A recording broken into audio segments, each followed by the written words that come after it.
Good morning, everyone. Dr. Vicky here, speaking to you from the Seeds, a Transformation Healing Center. It is Thursday, April 19th, and the moon is in Leo.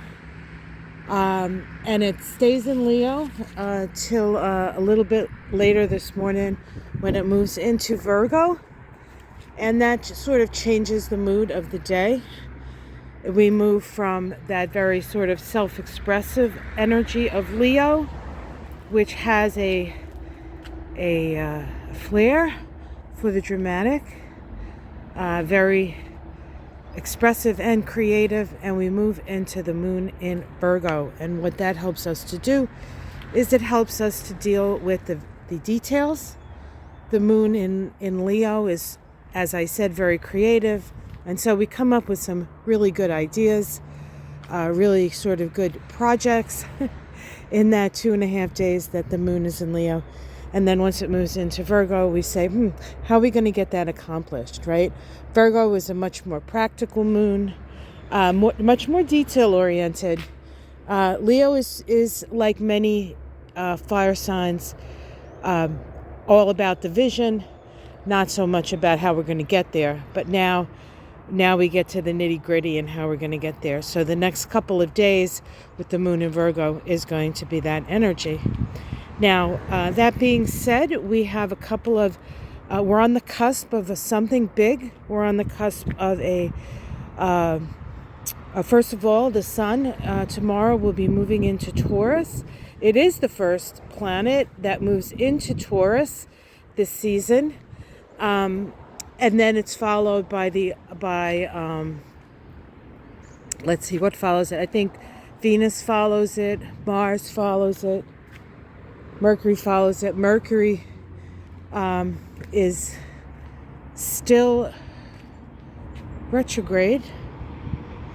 So it's still in Aries. And so the interesting thing about the sun being the first thing that goes into a sign, which isn't always the case. Very often the other personal planets go first, but not in this case, is we can actually see where we're going. The sun puts a light on things, right? And Taurus is a sign of our values. And so our values are up, as it were, for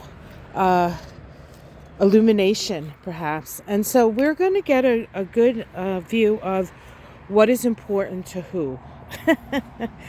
And we also have this conjunction of Jupiter and Uranus happening on Saturday.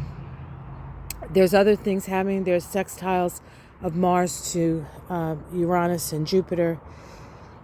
Those actually go back to 2022 when those cycles began.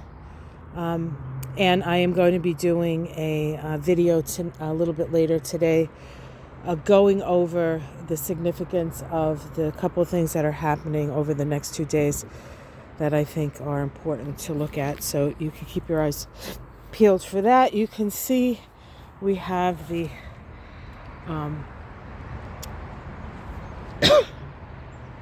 bleeding hearts. Looking good. All right, guys. Well, it is chilly, and it's a different day. Yesterday was beautiful with the sun out in the 70s. It was the first really glorious day for most of the day. And then it got cold.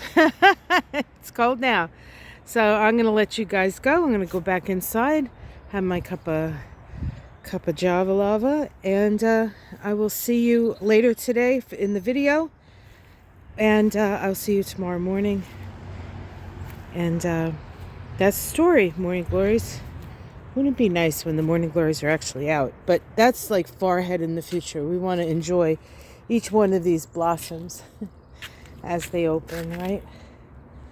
It's especially sweet right now when life starts coming back. We have another tulip there, a little purple one. Things are starting to leaf out. The thing that we were looking at when we first came on was actually lilac, the white lilacs. The little flowers are starting to come out. They're, of course, green when they start, so that's why you didn't see any color. But these guys are waiting for the sun. Yeah, I feel you. I feel you, guys. Waiting for the sun. All right, guys, have a great day. Much love. Namaste.